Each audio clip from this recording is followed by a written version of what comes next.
I asked Archbishop Anthony Mancini of Halifax, Yarmouth, his words for us at this time.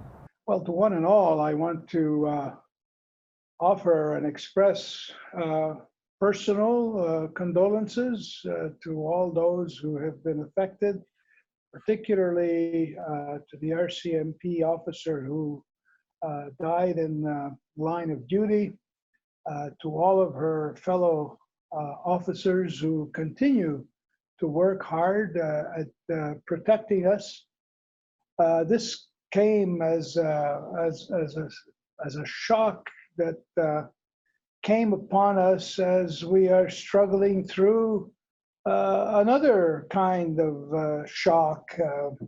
So Easter this year has been a very unusual and very difficult experience for those of us caught up with the reality of trying to deal with life and death issues. And of course, the message that has been on my mind for quite some weeks now is to be a message of hope, to be a message of hope to all who are struggling with these unprecedented times. And here we are now living in the reality of the worst mass killings in Canadian history. And it's happening, and it has happened here in Nova Scotia. So the shock is just absolutely amazing, and I want to wish everyone, in spite of it all, the hope that comes from our faith in Jesus Christ. What would God have us do next after such a tragedy like this?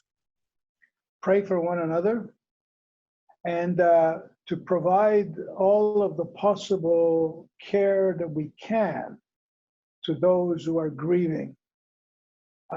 As Christians, our primary reason for even existing is that we have a belief that stares death in the face. It is the heart of the Christian message that life is changed, not ended, through death. And so caring for one another in whatever way we can, given the limitations and restrictions that are upon us because of the COVID-19, caring for one another becomes more difficult at this time, but it's not impossible. And so I would say that God would expect us to provide encouragement, consolation, and support through whatever means we can use to communicate our grief, but also our sense of conviction that life, in spite of everything, is greater than death. Do you feel that there might be any root causes in the stress of COVID-19 that may have caused this horrific crime? It's difficult to say what the motivations might have been that led to this. I can speculate, like everyone else can, that the conditions under which we have been living are certainly very stressful. And who knows what the impact of such stress can be when you're in isolation, when you have more time on your hands to reflect on the conditions of your existence, and perhaps look at all of the other factors that might have come into play in this individual's life. We don't know what those factors are at this time. That's still part of the investigation, because as we speak today, some of that investigation is ongoing, and we have yet to discover with any clarity what might be the motivations.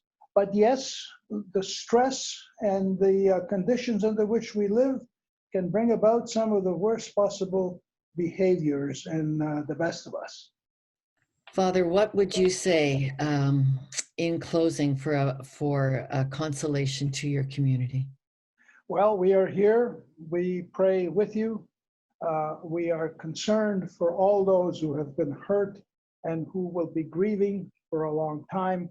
And so I offer to one and all the consolation of our faith and our solidarity in this particular time.